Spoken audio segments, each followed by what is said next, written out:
je voudrais qu'on se rappelle tous. Tout le monde me voit, s'il vous plaît? C'est OK? Tout le monde m'entend bien? Ouais, OK, super. OK. Donc, je ne bouge plus. Vous fermez les micros. Je crois que plus on avance, plus Hachem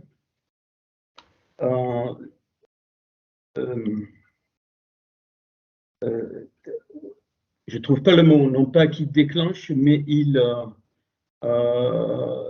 mis déjà les circonstances pour que nous essayions de réaliser sa grandeur. Je pense que le monde chrétien est complètement à côté de la plaque. Vraiment. Ce n'est pas une vision que je vous donne, mais presque. C'est, il est dit quelque part, faute de Da'at, Hein Da'at, en l'absence de Da'at, mon peuple, ami, meurt, mout. Donc, je répète, Hein Da'at, faute de connaissance, ami, mon peuple, mout, est mort. Ces derniers jours, en raison de certains petits événements, j'ai réalisé combien le peuple de Hachem est enfermé dans des sépulcres. J'avais donné le message sur Ézéchiel 37, et vous voyez, vous avez encore un 37, ça a été rappelé la dernière fois, avec le psaume 37, Corinne nous l'a rappelé, ainsi de suite, le 37 qui ressort. Et dans ce Ézéchiel 37, j'ai donné un enseignement là-dessus, donc il faudrait le reprendre. Donc le prophète, donc Hachem parle au prophète et il lui dit Ben Adam, fils de Adam. Alors il lui dit Ben Adam, fils de Adam. Est-ce que ces os, c'est Etzem, c'est-à-dire l'ossature, le fondement, pourront-ils revivre, c'est-à-dire se lever? Et le prophète, il est affolé, c'est évident. Donc en hébreu, on le voit, il est affolé parce qu'il dit mais pourquoi Hachem, enfin, c'est pas dit, mais derrière on voit ça. Pourquoi Hachem pose cette question? C'est évident. Et ce que j'aime beaucoup, c'est il lui dit pas, il appelle pas par son nom, Pascal. Il appelle par, il lui dit fils d'Adam. Et donc de Ben Adam. Et là, je voudrais à la fin vous dire quelque chose par rapport à ça. Toute la grandeur qu'il y a derrière de Ben Adam. Et puis, on connaît la suite. Si je reste au chat, c'est-à-dire au premier niveau, bien, bon, il y a toute la discussion. Et puis à la fin, donc, à la fin de la vision, donc il voit, donc le prophète, donc il voit que voilà, c'était une armée nombreuse qui se sont, voilà. Et dans le texte, il est dit de ouvrir les sépulcres et de sortir des sépulcres. Donc, et vous savez, on est trop terre à terre, trop humain. Ne m'en veuillez pas, ne me jetez pas des pierres. Oui, je maintiens. Quand il est dit Ben Adam, il ne parle pas à un humain, pas du tout. Il parle au principe adamique. Donc, vous allez pointer du doigt, dire mais comment? Ben oui, on est des êtres humains. Hachem nous a créé des êtres humains. Pas tout à fait. Pas tout à fait. Bien sûr qu'on est humain.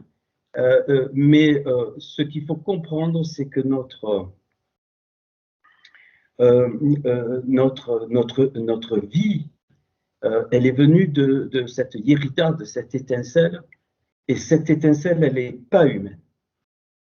Bien sûr qu'on va être des êtres humains, c'est évident. Et je crois dans ce Ben Adam, donc il y a tout l'appel à l'intériorité de notre gouffre, c'est-à-dire de notre corps. Mais quand je dis le corps, je ne parle pas que du corps matériel, je parle du principe charnel, c'est-à-dire donc la motivation humaine, hein, ce que moi j'appelle donc la volonté de l'homme, mais donc le Adam mais miniaturisé, c'est-à-dire descendu. Et on est descendu, bien sûr qu'on est descendu, mais je ne peux pas capter la grandeur si je ne comprends pas l'origine. Personne ne peut capter la grandeur, c'est-à-dire contenir la grandeur de Hachem, ça n'a pas de nom. Je ne sais pas si de temps en temps vous réfléchissez à ça. Je l'ai dit plusieurs fois, mais moi j'aime beaucoup la réflexion dans le sens, voilà, tout ce qui nous entoure est grand. Bon, c'est accessible à nous. Donc, ok, on utilise les choses, il n'y a pas de souci, la nature, mais déjà la nature est grande, la nature est immense, elle est marquée je dirais à la fin, de l'empreinte de Hachem et du fils d'Adam. Mais si je lève encore les yeux, c'est pour ça que Ishaï, le prophète Ésaïe, donc il dit, mais lève les yeux vers les cieux, lève les yeux vers les cieux.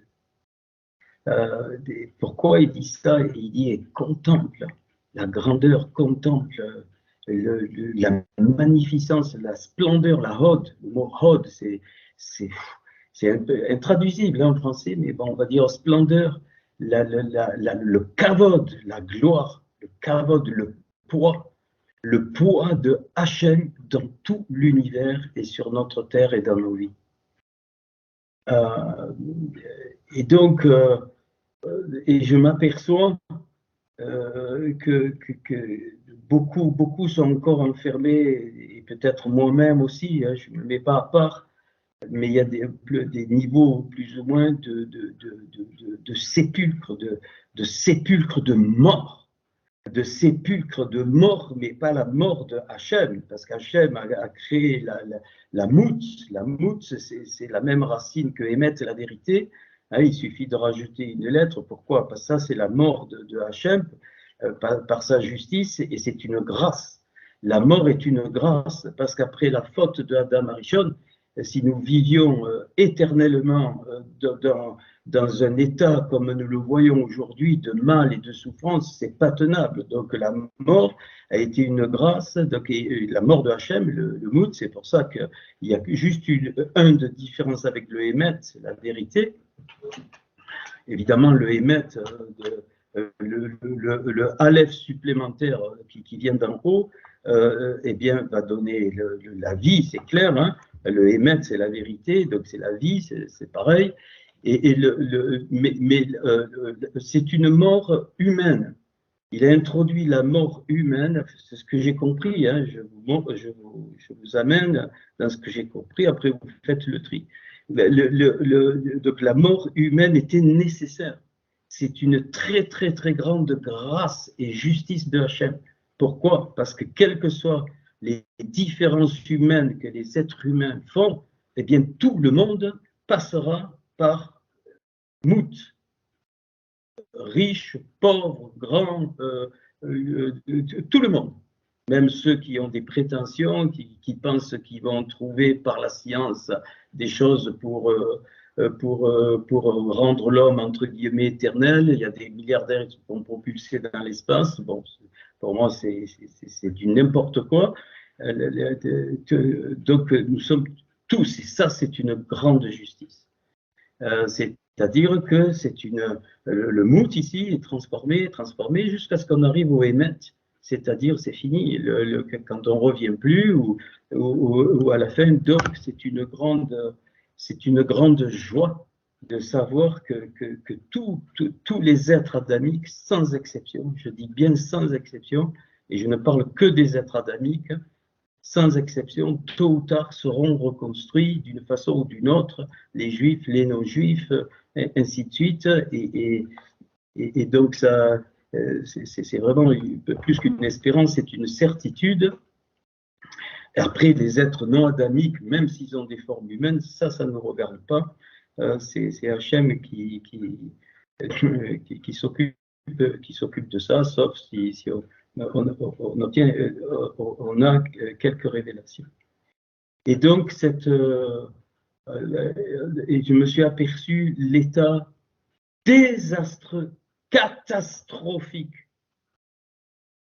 Je suis clair, c'est des mots qui m'ont été donnés. Hein. Et là, je sens, là, c'est vivant, hein, catastrophique, vraiment. Mortuaire, alors la mort là, dans le sens satanique, c'est-à-dire celui qui n'a pas le pouvoir, il n'a pas le pouvoir, mais celui qui voudrait introduire une mort éternelle. Ça, c'est pas une transformation, c'est le théum, le puits de l'abîme. Je ne sais pas s'il est équivalent à l'état de feu, je n'ai pas fait, j'aimerais bien un jour faire cette étude, regarder un petit peu. Ça, c'est Satan, qui a été évidemment dépouillé de toute sa gloire. Et même s'il lui reste encore une principauté, enfin pas une principauté, une autorité sur la terre, il est dégagé, voilà, il est contrôlé par Hachem. Et c'est cet état de théum, d'abîme que je ressens qu'il y a dans le peuple de Dieu. Vous allez me dire, mais tu es fou? Non, non. Par l'accumulation de ce qui s'est passé au cours des... vous savez, on ne peut pas dire, mais je n'y suis pour rien, parce qu'on ne comprend pas les lois et la science de Hachem. On ne peut pas. Hein. Je le répète souvent pour que vraiment on ne devienne pas mystique, mais qu'on ait la tête sur les épaules, et donc qu'on soit droit et qu'on comprenne les choses.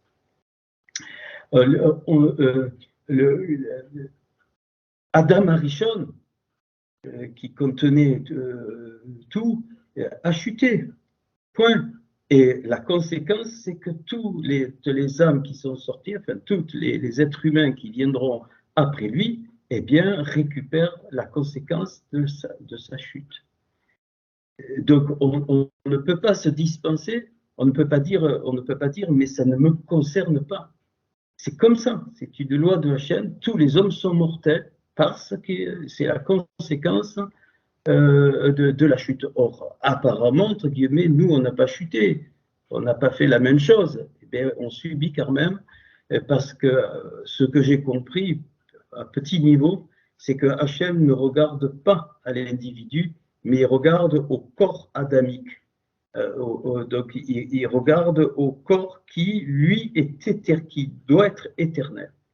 Et ça, c'est très fort. Et c'est pour ça que Paul, on ne comprend pas la prédestination. On comprend, les chrétiens comprennent la prédestination comme un privilège ou un non-privilège. Et c'est complètement faux. Hein, je dirais que je préfère le mot indétermination, c'est-à-dire que les vies nous sont données, enfin la vie et les vies nous sont données pour qu'on puisse se déterminer à être un vase d'honneur. Et si on n'y arrive pas dans une vie et qu'on est un être adamique, eh bien, donc Hachem va nous refaire descendre pour arriver un jour à déterminer un vase d'honneur.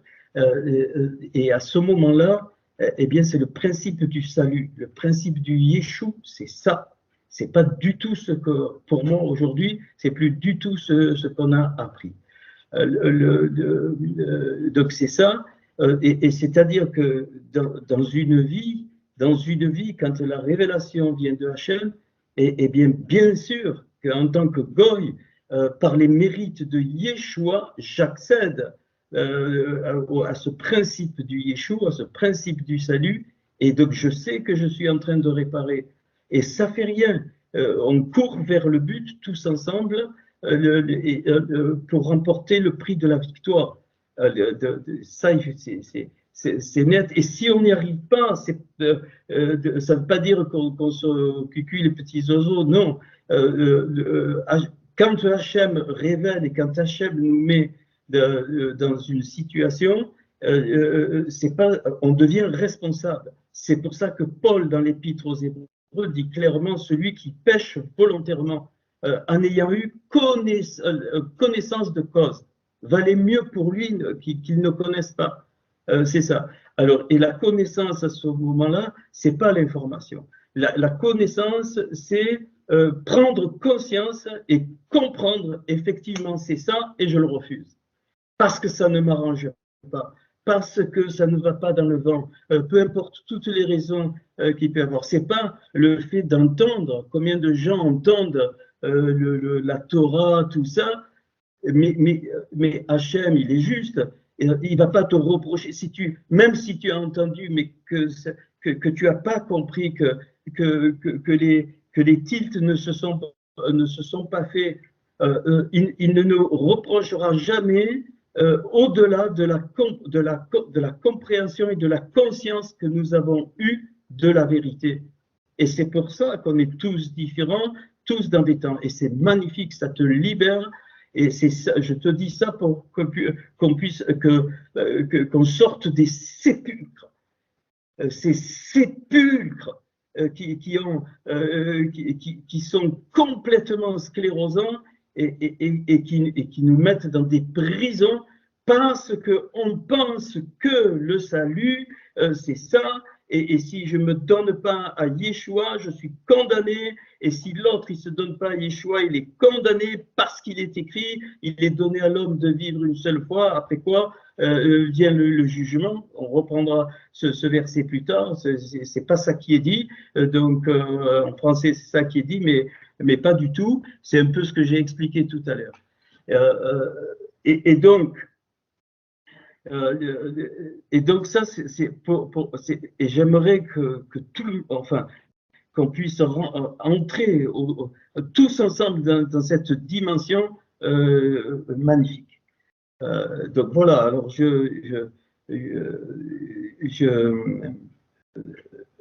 donc le cours qu'on va faire donc va aller un petit peu dans ce sens. Alors, donc on a vu le Lamentation, enfin le Echa 1.12, et là ce soir on voit Echa 2.9, donc la deuxième donc, anomalie.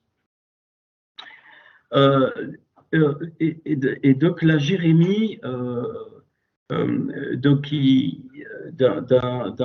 alors on prend juste un verset là, et puis après, bon, je ne sais pas combien il va durer ce cours, mais bien sûr on va faire on va regarder un petit peu le reste et ce que ça nous apprend. Hein, toutes ces souffrances de Jérémie, tous ces pleurs au premier niveau, mais derrière, il y a tout le programme de réparation et de reconstruction et de gloire de Hachem. Alors, on va prendre ce verset. Donc, voilà la petite anomalie ici. Donc, il est dit Taveu. Donc, Taveu, c'est donc enfoncé. Et donc, là, il y a bon, on a déjà vu quelques significations. La lettre, elle est plus petite. Et donc, ça veut dire qu'il faut chercher. Ben, si on ne trouve pas, ben, on ne trouve pas. Mais bon. Alors, je vais le lire. Donc, Be'aretz she'areya. Donc, enfoncer dans terre ses portes. Alors, je n'ai pas voulu compliquer ce soir. Donc, j'ai essayé donc, et vous voyez, donc, ces portes, donc, sha'ar, ici, c'est la porte, qui veut dire aussi chevelure, et qui veut dire aussi, donc, onction. Hein. Enfin, ça ne veut pas dire onction, mais c'est assimilable. Donc, c'est la Shekhinah, la présence. Alors, si vous voyez, donc ici, comme le mot porte est féminin, donc le pluriel est donc c'est porte, donc ça donne charia. Mais quand je le relis, je peux le relire char ya, la porte de ya. Et vous allez voir que le reste est comme ça. Puis, donc, il dit Ibad veshibar berirera, c'est-à-dire a détruit et cassé donc ces barres. Donc, on prend le premier niveau, c'est la destruction du temple annoncé. D'ailleurs, dans ce lamentation, le temple, c'est tout le corps. Hein. Il faut aller au-delà du temple physique. Donc, c'est l'ensemble des bien-aimés hein, qu'il faut avoir ça en tête. Et puis il est dit donc Malecha Vesareya, son roi et ses princes, Begoim Hein Torah, c'est-à-dire ils sont dans les nations sans la Torah.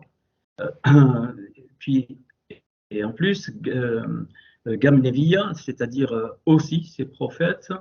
Donc Lo Matseu Rason, le Rason, donc meilleur des vallées, c'est-à-dire ces prophètes n'ont plus trouvé parce qu'ils n'ont pas cherché et ces prophètes n'ont plus trouvé la vision de Yah. Donc ça c'est la première lecture. Alors ici, donc ces portes, on peut traduire porte de Yah, ces barres, barres de Yah. Ici, donc c'est le char, le prince. Ces princes, eh bien c'est le prince de Yah, et ces prophètes, le prophète de Yah. Donc on peut relire comme ça. Alors déjà ce verset, donc il a 17 mots. Donc 17 c'est le Tov, c'est-à-dire finalement donc notre maison du Tov, là où on va tous, hein, puisque alors le Tov dans le sens accompli, bien sûr qu'il y a le Tov et Ra, le bien et le mal, mais donc on ira on va vers une plénitude où quand les choses seront reconstruites, mais ça c'est un mystère. Hein, okay. 70 lettres. 70 lettres, donc on a vu, hein, 70 c'est la source, c'est l'accomplissement, et donc on a même vu les 70 familles de Jacob, et puis donc en fait l'aboutissement des choses. On avait vu qu'il y avait, alors regardez, il y a 39 livres de l'Ancien Testament, donc la première anomalie, Lamed, le petit Lamed faisait 30, et ici, le petit Tête fait 9, donc 39. Donc ce verset donc, nous renvoie évidemment à la reconstruction par la Torah. Puis le 27, le 27, c'est symbole de création. Pourquoi? Parce que dans le Genèse 1.1, Bereshit bara, ainsi de suite, eh bien, il y a 28 lettres, mais le premier bête, il est plus grand. Donc, ça veut dire que je peux le mettre à part aussi, et qui veut dire donc avec le modèle, ainsi de suite, et la reconstruction se fait avec les 27 lettres qui suivent, donc le bête de Bereshit, et donc d'entrée, les 27 lettres m'annoncent de façon intuitive les 27 livres du Bémécoar, que j'appelle plus Nouveau Testament. Donc ici, vous arrivez à 66, et donc et comme donc je l'ai dit, on arrive à 66, et quand Yeshua, notre Seigneur, va apparaître, il va révéler, il va donner l'explication de la Béchora, qu'aujourd'hui personne ne connaît, en tout cas, ça y est dedans comme la Torah, mais c'est pas révélé. Et donc, Et pourquoi je dis qu'il y a comme quatre livres non écrits qui seront supplémentaires, c'est-à-dire ça sera Béchéalpé, c'est-à-dire donc sur la bouche, c'est-à-dire oralement. C'est-à-dire on n'aura pas besoin d'avoir l'écriture parce que donc on sera dans l'ère du Mashiach, et l'ère du Mashiach, c'est le final, c'est la délivrance finale. Et donc ça fait 70. Donc 66 plus 4, 70. Pourquoi je dis 4? Ça m'est venu parce que quand il y a eu la faute de Adam Arishon, Chava, la mère de tous les hommes qui sont mortels, eh bien le mot Chava fait 19. Et Chaya, la vie éternelle, c'est-à-dire il y avait la Chaya, mais c'est devenu Chava, eh bien ça fait 23. Donc il y a une différence de 4, et 4 c'est la porte. Et donc, ça veut dire que non seulement Adam, on a perdu l'accès aux quatre mondes, mais aussi, donc, ça nous apprend aussi qu'il faudra donc une porte par le 4 qui va nous introduire dans la reconstruction finale après la délivrance finale. Et donc, c'est l'ère de ce qu'on appelle le millénium dans la Bémécoire, mais qui n'est pas forcément 1000 ans. Pourquoi 1000? Juste, c'est un symbole, c'est le Aleph, Alouf. Le 1000, ça veut dire, donc, il y a tout. Et donc, le Aleph, si vous prenez sa valeur, c'est 111. C'est-à-dire Erad, 1, 1, 1, il y a tout. Voilà pourquoi il est dit 1000 ans. Ce n'est pas 1000 ans, un temps de 1000 ans. Ça n'a pas de sens. Hein, c'est parce que ça sera un temps de finalité donc totale, et donc ça fait 70. Je vous donne juste des petites lumières que j'ai eues, mais je ne prétends pas que c'est toute la vérité. Non, je ne prétends pas ça. Et donc ce verset, déjà par le nombre de mots 17 et par le nombre de lettres 70, eh bien, m'indique que c'est un verset de reconstruction. Malgré l'état apparent, comme les sépulcres, hein, c'est un état de mort, de destruction, d'éparpillement, eh bien là c'est pareil. Il y a, si je relis en français, enfoncé dans terre ses portes, donc c'est la destruction du temple, a détruit et cassé ses barres. Donc son roi et ses princes, il n'y a plus de Torah, et les prophètes, ils n'ont plus de vision de Hachem, donc ça a l'air très négatif.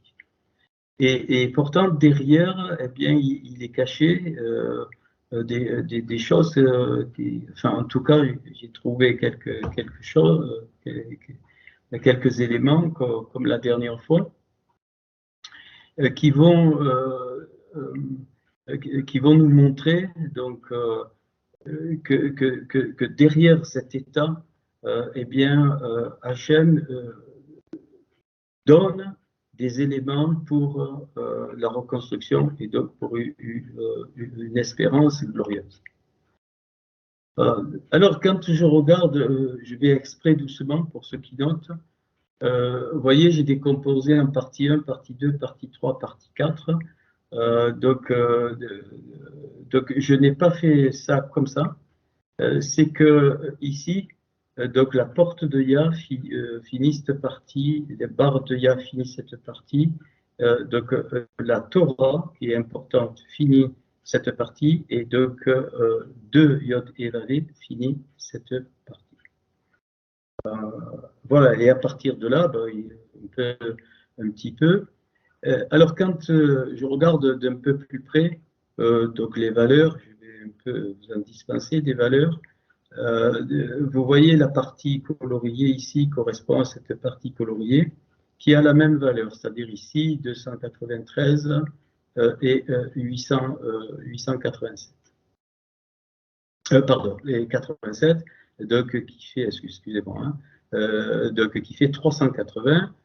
Bon, alors sur le 380, il y a des choses, mais donc ici, et donc on peut réécrire Mashiach 358, vous voyez, 12. Alors, c'est pas gratuit, hein, mais je peux pas tout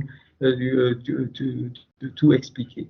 Et cette valeur de 380, eh bien sûr, elle correspond au Mashiach, elle correspond à la présence de Hachem, parce qu'en Genèse 9, 23, quand il est parlé du Hachéméla, c'est-à-dire le manteau, vous savez, quand ils reculent et puis ils mettent le manteau sur le père, le mot manteau, et en fait, quand il est dénudé, il était dénudé de l'onction. Et le troisième frère n'a pas compris ça.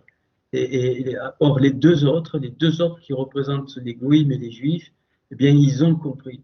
Et donc, ils ont compris qu'il fallait aller à la source de l'onction. Remettre le manteau sur le Père, c'est retourner à la source de ce qui a tout donné. Magnifique.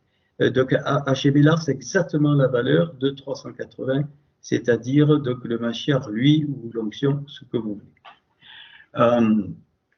Et puis ici, comme tout à l'heure, donc on a décomposé la porte de Ya qui fait 570. Alors là, avant de continuer plus loin, alors porte 570, il y a 15, et donc le tout 586. Alors avant d'aller là, je veux vous montrer le... OK. Il y a une seule partie dans les psaumes. Alors ça, c'est un petit secret, c'est que quand vous avez des références, vous pouvez aller dans les psaumes. Et souvent, ben, on trouve, par exemple, si vous en tombez sur un nombre 130, ben, vous allez voir le psaume 130. Mais c'est pas pour ça que j'ai fait, c'est parce que la valeur de 585 n'apparaît que là, dans cette suite de mots dans les psaumes. Et elle nous apprend quelque chose. Alors, notez, parce que je n'ai pas eu le temps de tout mettre, la phonétique et le français, bon, maintenant vous êtes habitués. Alors, ces 6 mots-là font 585. Il y en a un qui finit le verset 24 du psaume 118. Alors, simplement, vous retenez que 118, c'est 2 fois 59. Vous le retenez, vous le mettez quelque part. Et donc, le dernier mot, et puis, donc, les 5 premiers mots du psaume 118, 25. Ici, je traduis. Ça fait, alors, beau, donc, est venu. Hana, c'est s'il te plaît. C'est pareil que na, s'il te plaît, je te prie. Hana yode evave. Et là, ce mot-là, donc au Shia, donc qui a été traduit souvent par libérer, mais c'est prospérer, vaincre. Donc, et Oshia, si vous regardez bien ici, donc Oshia, les lettres en bleu, c'est exactement les lettres de Yeshua. Et donc là, David, sans savoir, hein, les lettres de Yeshua, et puis il dit Nahana. Alors c'est répété, hein, s'il te plaît, s'il te plaît. Donc il y a un cri à l'intérieur. Et donc, ce 585, de que me réfère, si je retraduis un petit peu, le Hana fait 52, donc le Ben, le fils. Donc au sens toujours principe, hein, oubliez le fils au sens chrétien du terme. Ici au Shia, donc c'est à Yeshua, donc à Yeshua, c'est-à-dire c'est Yeshua bien sûr, mais on peut le traduire par le grand salut ou la grande libération. Ha Yeshua. Donc et ici donc Nahana, donc ça fait donc ça fait 103 la valeur, 52 et 51. Donc, et c'est Malachi, c'est-à-dire avec mon messager. Donc, caché dans ce petit verset, il y a la révélation donc, que le messager de Yeshua, qui est le Fils, le principe du Fils, eh bien, donne à l'humanité la libération, la vraie libération, vrai dégagement. Donc, je peux le relire. Hein, donc, Bo est venu, Ben Yod Evavé, le principe du fils de Yod Evavé. Donc, il est venu comment? Eh bien, donc par le salut ici, donc à Yeshua, donc avec mon messager, ou dans mon messager, c'est la même chose. C'est-à-dire que cette partie de verset donc, me dit que ce 585 est relatif au principe, au principe originel avant que tout soit le plus haut possible en dessous de Hachem, le principe qui était prévu pour la liberté, pour le salut, pour la reconstruction. Chose remarquable, le verset, si je regarde un petit peu, alors là, c'est que tout ça, ça fait 1685, mais j'aime bien regarder à côté. Et donc, le verset finit par Yod Evavé Atzilira Na. C'est-à-dire qu'il redemande, il dit donc, s'il te plaît, donc, et le mot Atzilira, c'est le vainqueur, la victoire. Et ce mot-là, Atzilira, fait 148 Bekoum. Bekoum, c'est avec ce qui se lève. On coupe les micros. On coupe les micros. C'est la résurrection. Et ce qui reste, 26 et 51, 77, c'est le Haz, c'est quoi? Puissance. Haz Bekoum, c'est la puissance de la résurrection.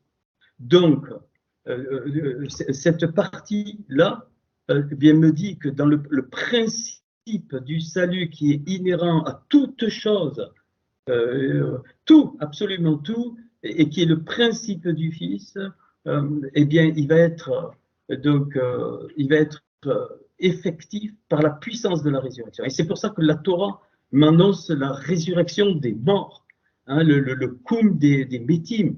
Ils se lèveront. Je finirai tout, donc ils se lèveront. Et la résurrection finale, c'est-à-dire dans le sens que toutes les étincelles donc auront été réparées, ainsi de suite, et cette résurrection ne s'arrêtera pas là. Elle va s'opérer aussi, il faut comprendre, elle va s'opérer pour être transmise, cette réparation définitive pour être transmise à l'univers entier. Je le maintiens. L'univers entier. C'est-à-dire que pour nous, la résurrection finale, c'est évidemment plus cette terre, ainsi de suite, mais ce que j'ai un petit peu trouvé, mais je ne sais pas, je ne peux pas comment dire, en faire une doctrine, ce n'est pas mon cas, mais étant nous-mêmes complètement réparés éternellement, eh bien Hachem va nous envoyer dans des endroits qu'on ne peut pas connaître aujourd'hui. Ok, je remonte ici. Donc, avec ce 585 ici, la porte de Yah, c'est ça. Donc, évidemment, la porte de Yah, c'est Yeshua. Donc, et 585, Yeshua fait 386, et on l'a vu tout à l'heure, donc, Atzilira, eh bien, complète, et donc le tout fait 585. Donc, comment je peux redire? Eh bien, Mashiach, lui, Yeshua, le vainqueur. Donc, cette première clé de ce verset, pour la reconstruction, pour la réparation du temple, évidemment non physique, c'est le principe de l'onction originelle. Donc, le Mashiach, lui, Yeshua, le vainqueur. C'est-à-dire que, on le sait, mais c'est des formules toutes faites et puis ramenées terre à terre, et j'en ai assez. Vraiment, mes bien-aimés, hein, vous me connaissez maintenant, vraiment, il faut vraiment avancer. Il faut vraiment laisser les vieilleries derrière et avancer. Et donc, ce Mashiachou Yeshua Atzilira, donc libre, comme tu veux, prospère, vainqueur, ce que tu veux. Et si tu regardes bien la racine de Atzilira, c'est quoi? C'est Tzal, l'ombre, c'est Tzalav, c'est la croix. Donc, la croix, pas au sens chrétien du terme, hein. Je le redis, je l'ai dit, je ferai un jour un enseignement détaillé là-dessus. Mais la croix en tant que principe, hein, de la création. Ici, vous le voyez, ici le tzadé et le lamet, c'est tzad, hein, c'est l'ombre ou tzalav de la croix. Ça veut dire quoi? Ça veut dire que la reconstruction du temple, la réparation du temple, je ne parle pas du physique, du temple, de la roi Kodesh, du Saint-Esprit, et nous sommes le temple, et les Juifs sont aussi le temple, mais ils ne le savent pas, enfin en tout cas beaucoup, et bien elle ne peut être que par le principe créateur original de la croix qui a donné l'onction, et cela a été fait par Yeshua.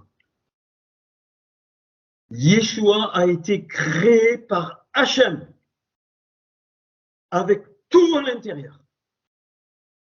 Il n'y a même pas d'intérieur, il n'a pas de corps, il n'a rien. C'est magnifique, c'est le Adam Kadmon. On ne peut pas aller au-dessus. Au-dessus, il y a le Ein Sof Or, c'est-à-dire la sans limite de la lumière, et puis le Ein Sof, alors là c'est fini, c'est-à-dire sans limite, et puis le Ein, le néant, c'est-à-dire le néant pour nous. On ne peut pas toucher là. Hein, il faut arrêter de dire je connais Dieu, je comprends. Non, non, non, rien du tout. Voilà. Donc voilà. Et ça va éclairer des parties, même en français, de textes, quand tu lis, tu peux lire, hein, en français, c'est pas grave, mais tout en sachant que derrière, il y a des choses donc importantes. Donc ce verset livre littéralement, hein, principe, la chose que Hachem a établie, en tout cas ce que j'ai trouvé, a établi bien avant la fondation du monde. On continue. Ibad Veshibar, donc a détruit et cassé, donc ça fait 515. Et donc a détruit et caché, donc 515, c'est le mot bébé Shor. Ça veut dire quoi? Ça veut dire avec la Béchora. Je ne m'amuse pas, hein, bien aimé. Si ça vient comme ça, je ne vais pas chercher. C'est des choses, voilà. Bébé Shor, ça veut dire quoi? Ça veut dire qu'avant la Torah, il y avait la Béchora.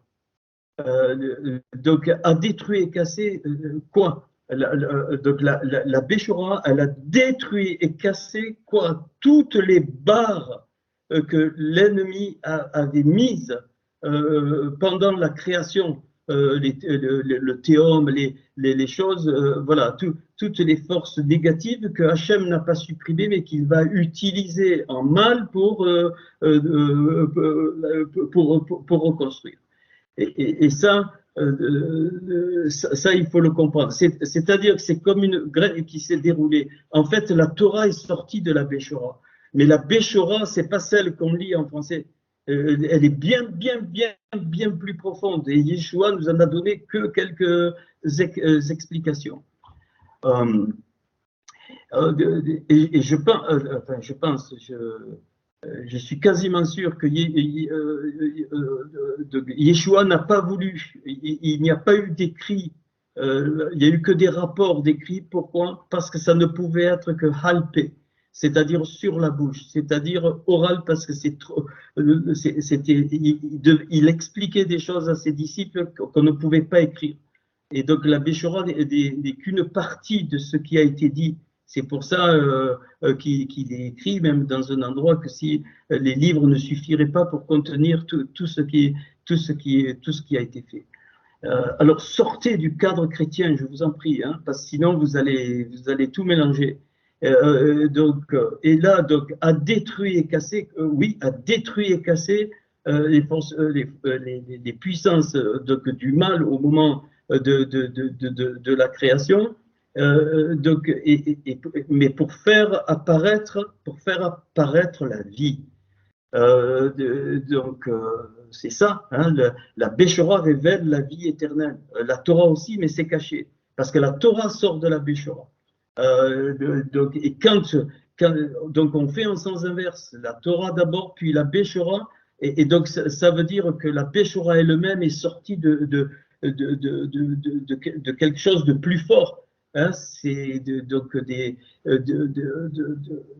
évidemment de Yeshua, mais avec des révélations du niveau 4.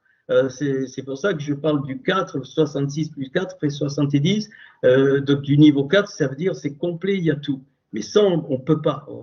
Aujourd'hui, en tout cas, moi j'ai compris dans mon cœur qu'on ne peut pas accéder à ces choses-là. C'est lui, le Mashiach, quand il va venir, il va on va comprendre des choses qu'on ne comprend pas aujourd'hui. Donc, la barre de Ya, donc ici, eh bien, 235, eh bien, c'est Raya Bari.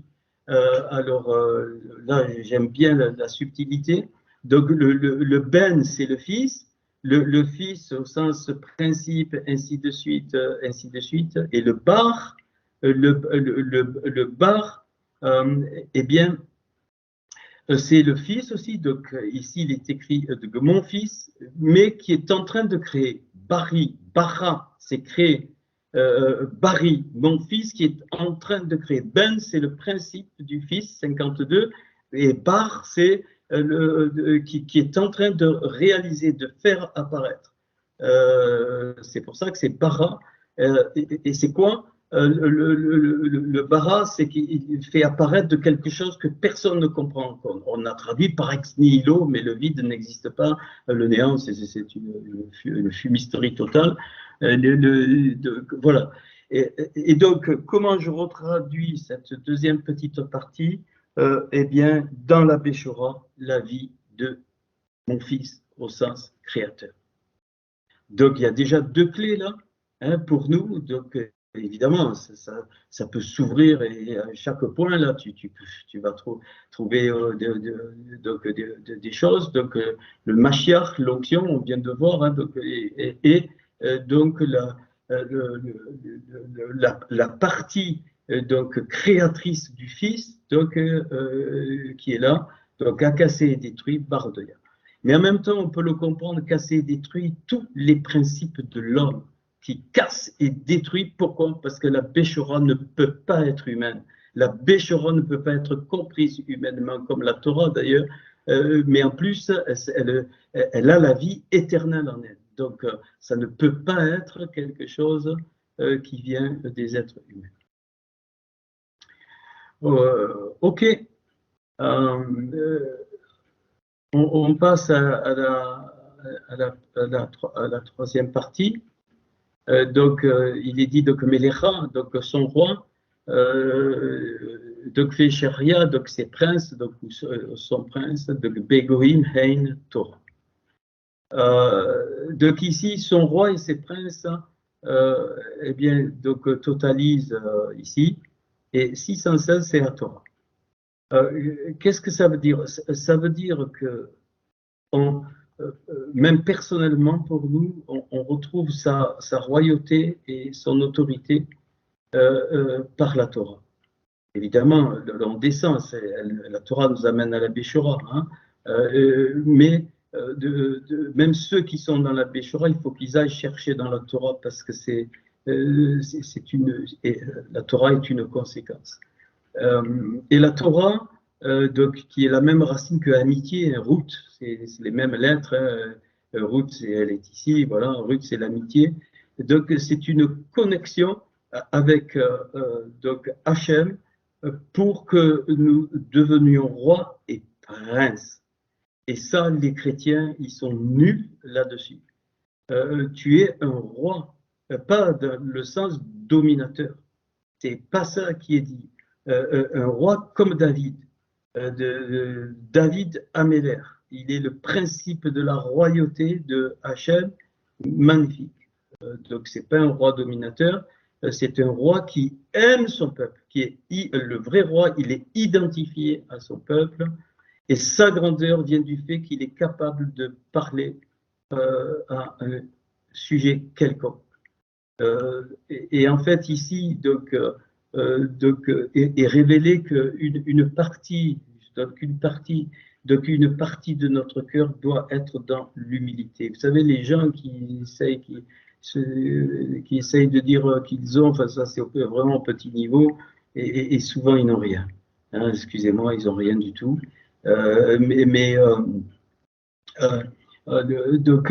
Et ça, je me bats avec ça parce que je sens que pour certains, c'est pas acquis ton identité. Non seulement ton identité, mais ton identité qui va générer de l'autorité. Pourquoi? Parce que l'identité, ton identité à Hachem, forcément, elle va réussir. Pourquoi? Parce qu'il t'a fabriqué comme ça, pour ça. Donc ça ne peut que réussir. Même avec des difficultés, ça ne peut que réussir. Parce que tu retrouves ton identité en lui, ça veut dire quoi?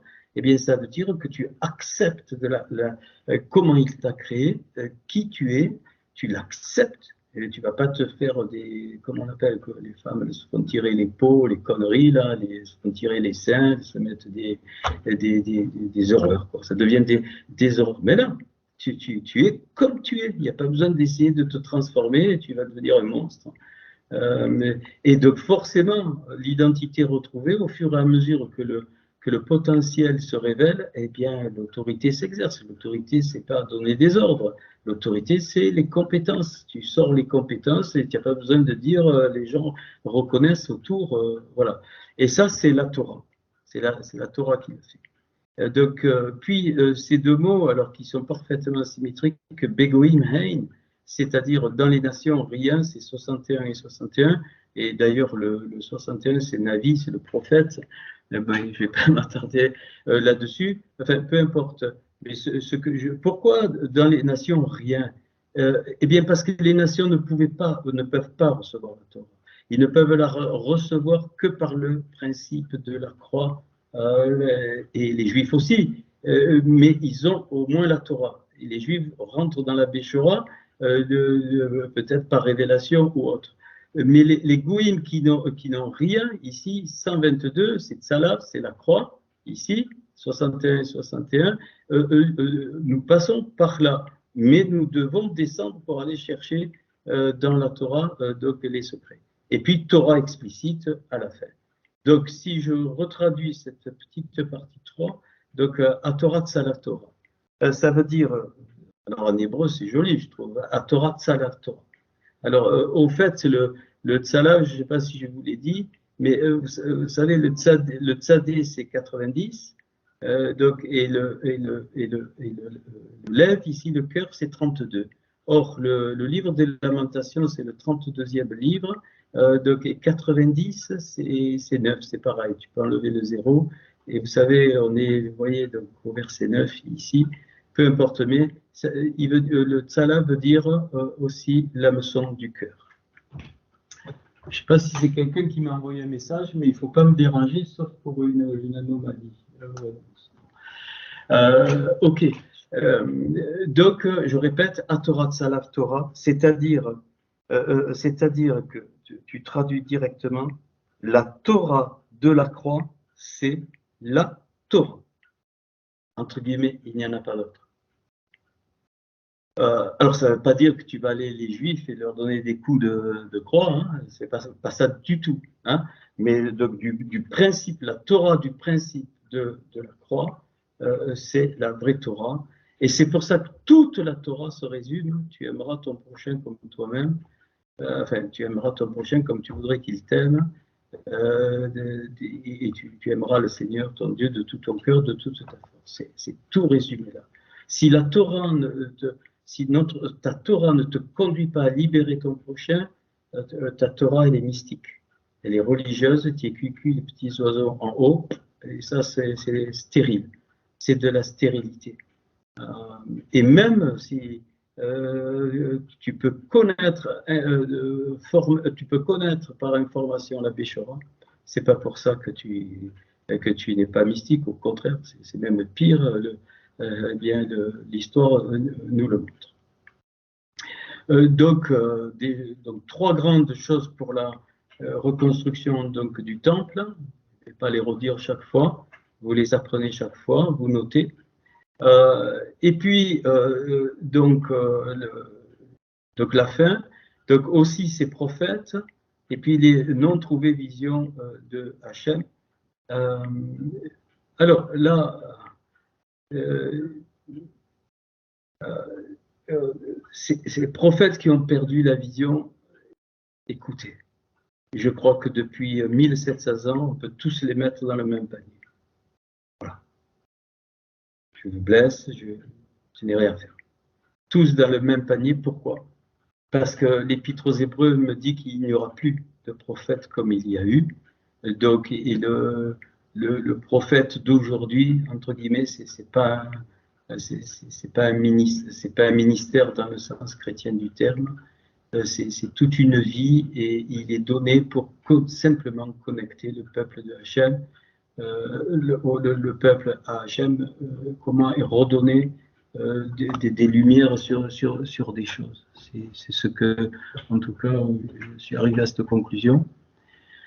Alors, eh bien, donc, la valeur fait 121, entre parenthèses 11 au carré. 11, c'est le signe des étincelles, c'est le symbole des étincelles, 11 étincelles de bien, 11 étincelles de mal. C'est pour ça que dans le Bereshit, le premier verset, il n'y a que 11 lettres utilisées. Et donc le 121, là, le 11 au carré, ça veut dire que c'est reconstruit. C'est pour la reconstruction.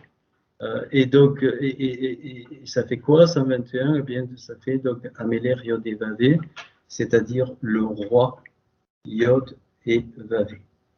Le roi Yod et Vavé. Donc, tout le but dans la reconstruction, ça va être de dévoiler la royauté de Yod et Vavé, sa royauté. Et comment elle se manifeste?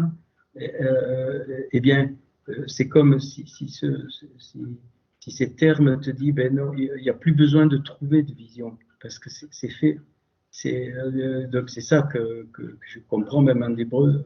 Il n'y a plus besoin de trouver de vision de Yod et Vavé. Pourquoi? Parce que sa royauté est dévoilée. Comment? Eh bien, par le C. C ici, alors tout ça, c'est ici, ça fait 305 et C, c'est l'agneau. Le principe de l'agneau. C'est-à-dire quoi? Qui va devenir roi, c'est-à-dire le lion. Mais c'est par s'il n'y avait pas eu l'agneau, s'il n'y avait pas eu le principe révélé de ce qu'on vient de dire, de la croix, de l'onction, ainsi de suite, eh bien la royauté de Yod et Vavé ne pourrait pas, elle serait cachée, mais elle est dévoilée par le principe de l'agneau. C'est pour ça qu'on va retrouver l'agneau de Dieu dans l'Apocalypse, ainsi de suite, et ainsi de suite. Mais vous voyez, je crois qu'on bien aimé avant nous, en tout cas les apôtres, tout ça, ils avaient des révélations comme ça, mais d'une autre façon, sinon ils n'auraient pas pu écrire ce qu'ils ont écrit, et surtout quand on va donc en écrire. Ok. Alors, donc maintenant, à partir de là, eh bien, qu'est-ce que m'apprend ce verset aussi? Eh bien, donc la valeur numérique tout le verset fait 3490, c'est pour ça que j'ai dit retenez, et retenez le 59 aussi. Et puis le petit tête, donc, je reviens, le petit tête qui fait 9 ici. Donc, quand je lis ici, donc Taveu, mais je peux le relire tête, Baou. Et Baou, une seule fois est utilisé dans tout le Tanakh, le mot Baou est utilisé, c'est quand Daniel il fait une requête. mais c'est pas une requête au sens demande. Il demande pas quelque chose pour lui. C'est comme un élan intérieur à l'intérieur. Et donc ici, ce que moi je comprends, c'est qu'il y a 9 baous. Donc 9 fibres en quelque sorte donc, du cœur qui vont monter vers Hachem. Alors,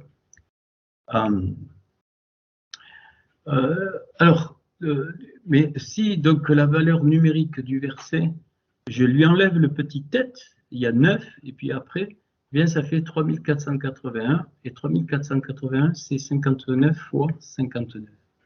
59 c'est Be-Haben, avec le Fils. Donc c'est 9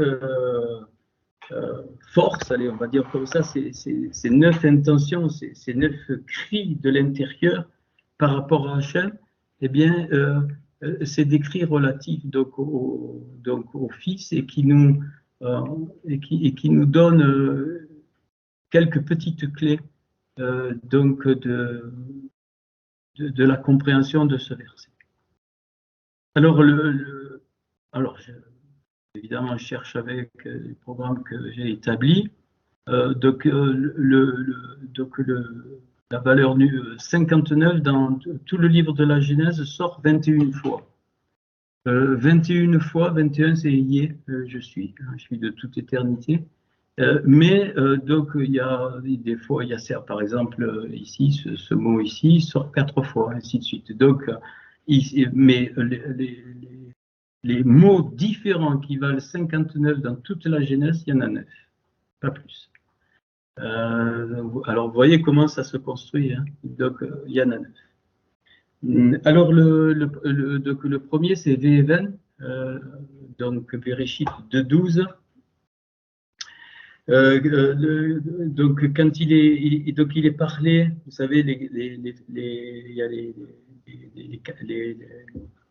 donc les fleuves, hein, les 4 fleuves, et donc il est dit aussi donc que cet endroit il y avait de l'or, tout ça.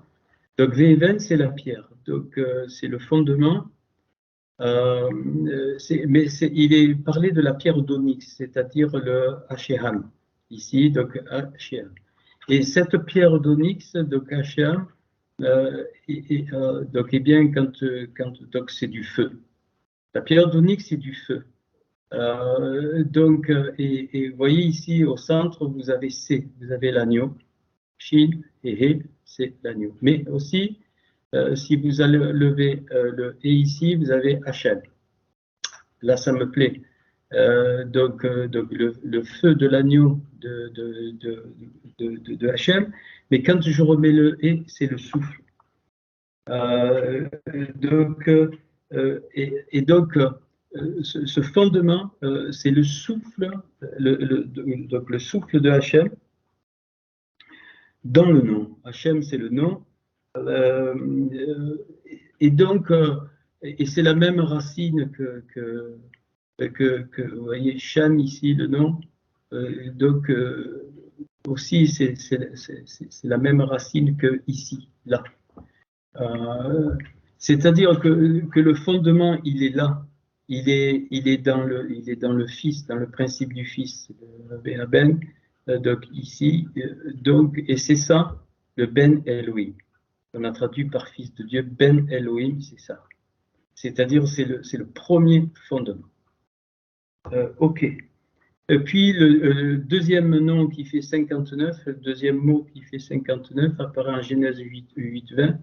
Quand Noé, il offre des offrandes donc, sur l'autel, et l'autel, c'est sur l'autel, donc c'est traduit par Béar.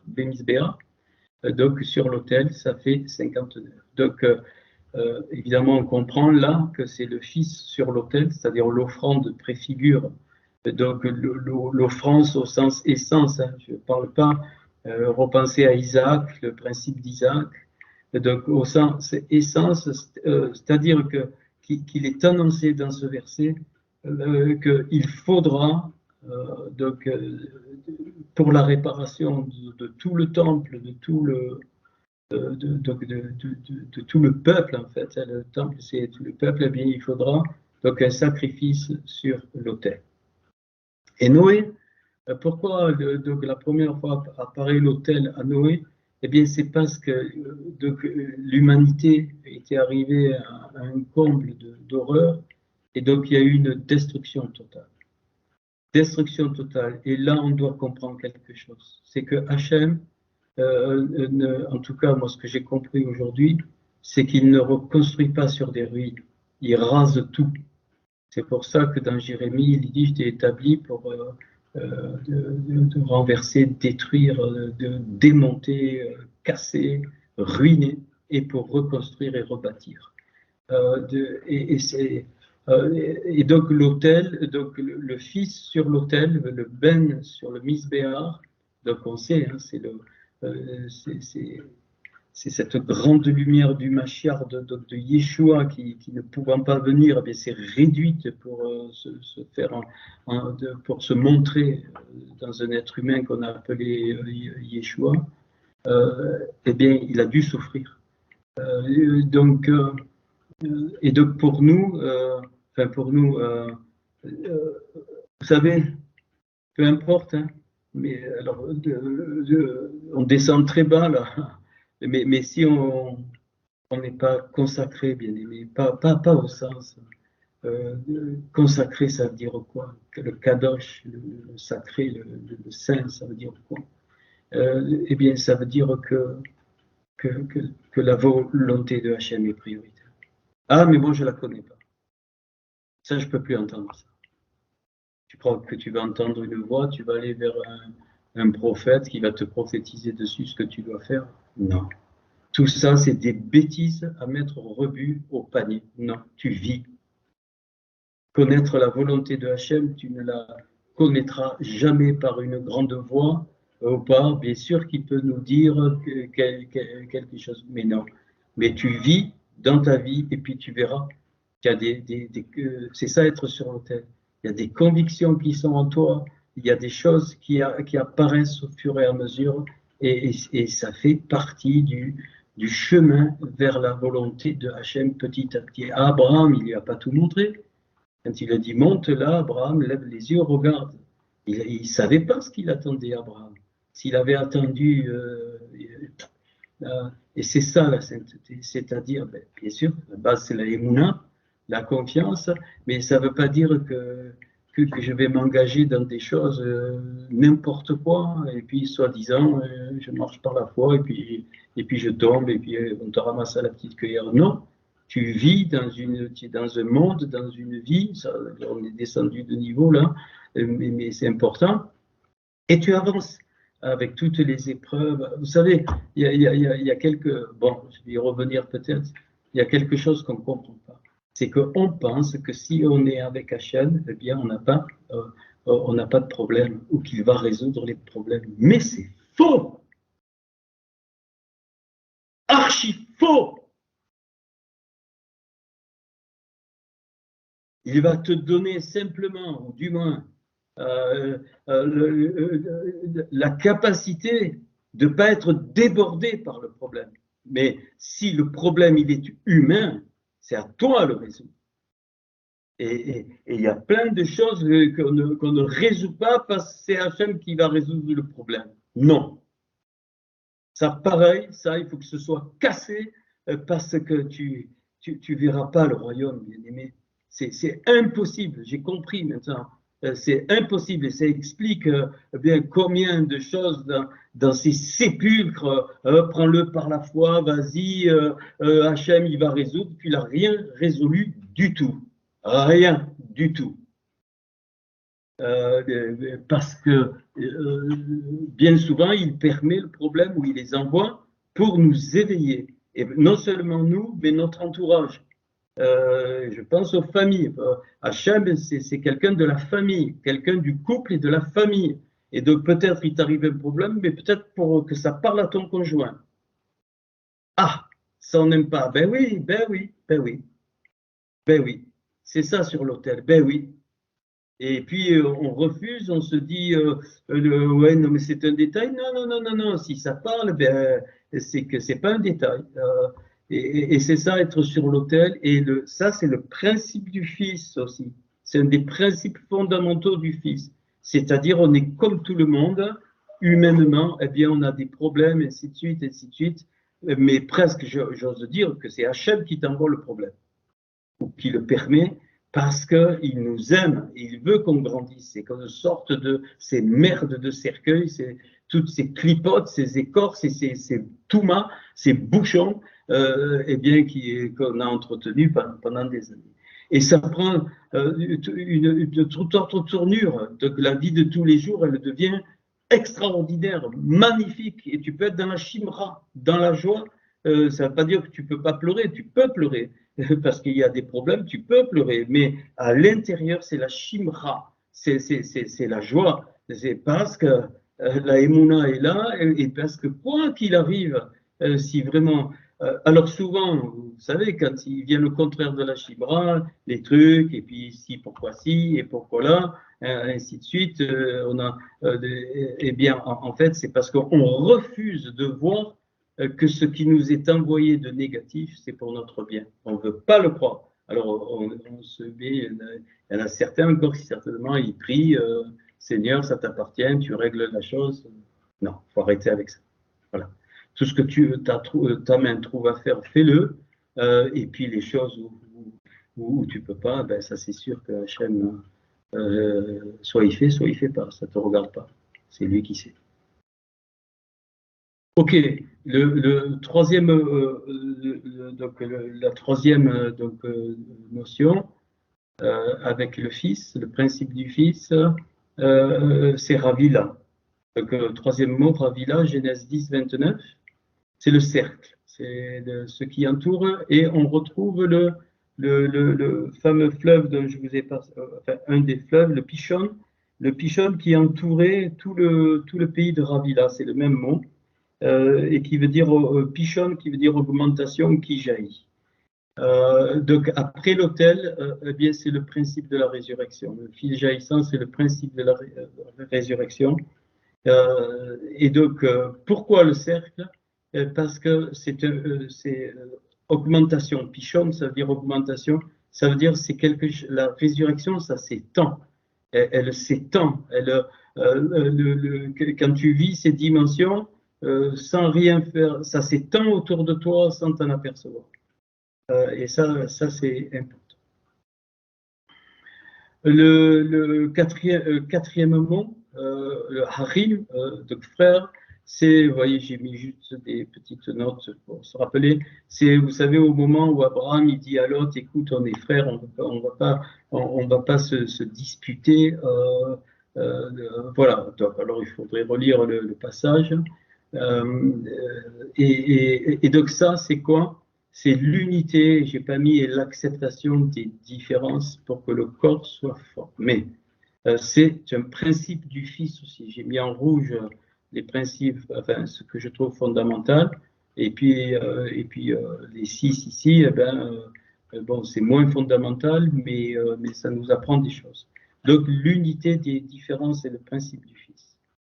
Le 5, donc les goïms, donc les nations. Alors c'est quand il y a, mais ça je crois que j'en ai déjà parlé, c'est en Genèse 14 au moment où il y a les 5 rois avec les 4 hein, qui s'affrontent apparemment. Mais en fait, je vous l'ai déjà dit, ça c'est la réconciliation de la Torah et de la Béchora qui se font en Abraham. C'est par Abraham que ça s'est fait.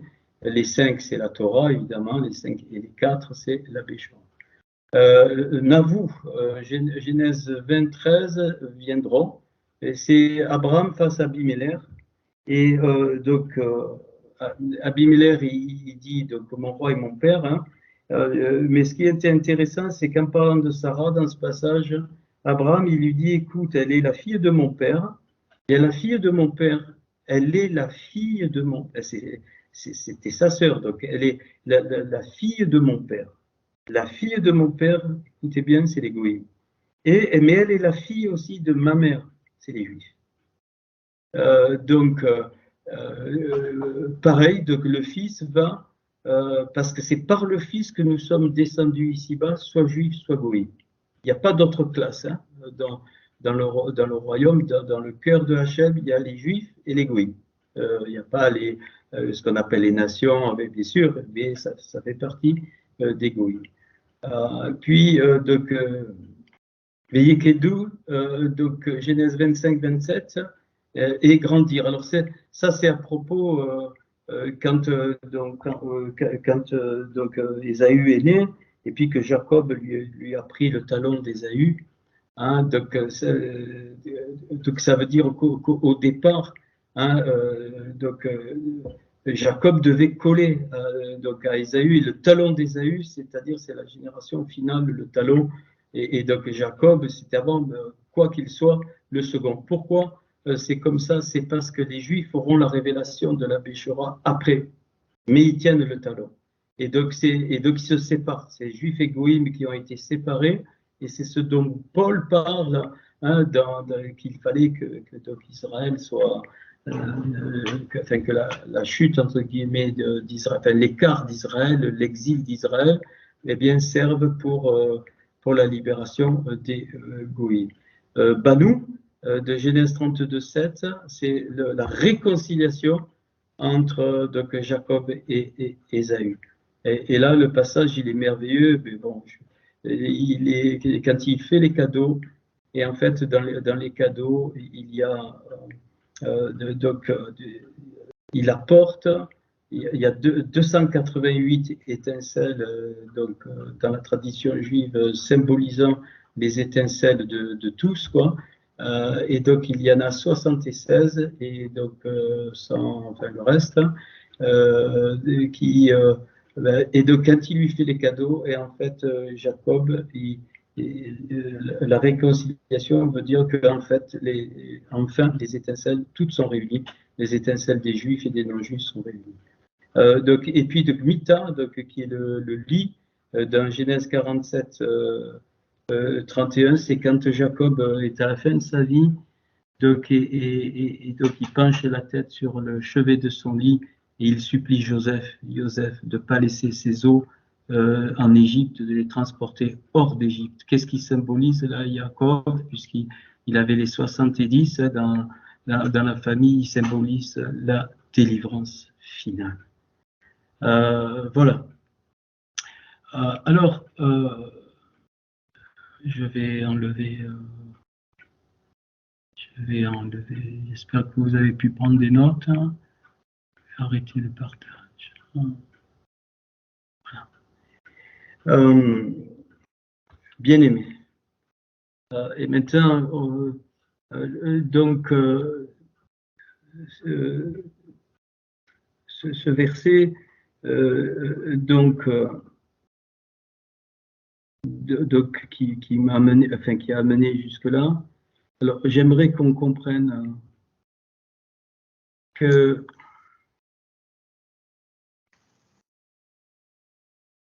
tout l'univers entier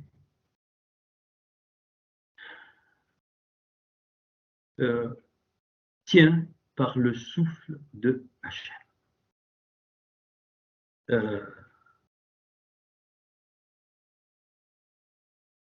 Quand il fait apparaître dans le monde de la Assia, donc il fait le gouffre, le corps, dans le monde de la Assia, et donc il est dit que l'homme est devenu une nishmat raïm, un souffle nishmat, et qu'il a soufflé à phare dans ses narines. Bien aimé, est-ce que vous pouvez me croire? Tout, absolument tout, même la matière, les animaux, les végétaux, les plantes, les astres, les étoiles, les confins de l'univers, les galaxies, tout tient par le souffle de Hachem. Et c'est pour ça qu'on respire. La respiration est un signe. Tu crois que c'est l'air qui te fait vivre? Réfléchis un instant. Quand quelqu'un est mort, insuffle-lui avec une pompe de l'air dans le nez, il va revenir à la vie? Ça veut dire que quand tu respires le souffle de Hachem. Il a soufflé. Il a soufflé quoi? Eh bien, la Neshama, c'est Nishmat. 395, et la Ruach, le souffle, c'est 214, 609. Eh bien, l'image, Tselem et Demut, la ressemblance, c'est 610, 609, 610. C'est-à-dire que le Aleph, c'est de Hachem. Qu'est-ce qu'il a soufflé? Il a soufflé le principe de l'image, il a soufflé le principe de la ressemblance, il a soufflé le principe des eaux, il a soufflé le principe du sang par Yeshua. Il a soufflé le principe de la croix, il a soufflé ta vie. Et nous, on refuse ce souffle. C'est pas l'air, bien sûr, l'air, ça c'est l'oxygène. Mais c'est comme je vous ai dit, dans la nourriture, ton sang va prendre l'énergie. Et donc tout, absolument tout vit par le souffle de Hachem. Tout, même le truc qui est à côté de toi, le cahier, la plume, le Skype, tout ce que tu veux, c'est le souffle de Hachem. Le souffle Raïm Nishmat Raïm. Et dans ce souffle, il y a le principe de la croix et il y a le principe du sang qui vont ensemble. Et la reconstruction, donc c'est pas, c'est retrouver le souffle de vie. Et c'est pour ça, qu'est-ce qu'il a fait, Yeshua, merveilleux, ce passage de Jean. J'ai pas eu le temps d'aller en hébreu, mais bon, il est assez explicite. Dans Jean 20, il lui dit, le soir de ce jour qui était le premier de la semaine, les portes du lieu où se trouvaient les disciples étaient fermées à cause de la crainte qu'ils avaient des Juifs. Yeshua vient, il se présente au milieu, donc il a passé les murs ou les portes, on s'en fout. Shalom, il leur dit. Et quand il leur dit cela, il leur montre ses mains et son côté. Les disciples furent dans la joie. Donc il lui montre le principe, quoi? Il leur montre le principe de la création. Et Yeshua leur dit, la paix, shalom avec vous, comme le Père m'a envoyé, moi aussi je vous envoie. Et après ces paroles, il souffla sur eux. Comme il a soufflé la création. Il souffla sur eux. Et il leur dit, recevez la Ruach HaKodesh. Nous, on croit, ah ça y est, j'ai reçu le Saint-Esprit. Mais non, tout l'univers a été soufflé par Yeshua, par Adam Kadmon, tout. Alors, je vais donner une image de ses yeux sortaient du feu, comme la pierre d'onyx. De ses narines sortait le souffle de vie qui donne vie à tout, qui donne même la vie à la matière. De sa bouche est sorti un souffle d'épée de feu qui a donné la vie. De ses oreilles aussi sont sorties du feu, des mains, des pieds, c'était du feu. Du feu, c'était le souffle, bien-aimé. Quand on capte ça, alors ça, c'est la grandeur de Hachem. C'est l'immensité, on ne peut pas comprendre. Et ta vie, Dieu, tant que tu ne vis que parce que tu respires le souffle de Hachem, oublie l'air.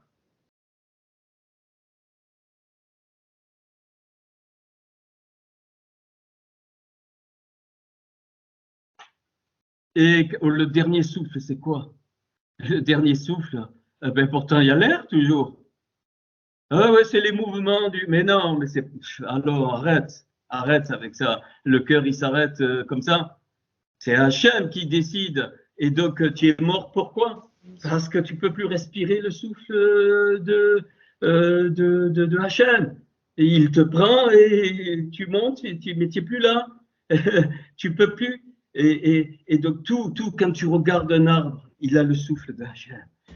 Nishmat Rahim, le souffle de vie, le souffle des vies. Tous les êtres adamiques humains que tu croises, que tu n'aimes pas, ceux qui te font des problèmes, ils ont le souffle de Hachem, sinon ils ne pourraient pas vivre.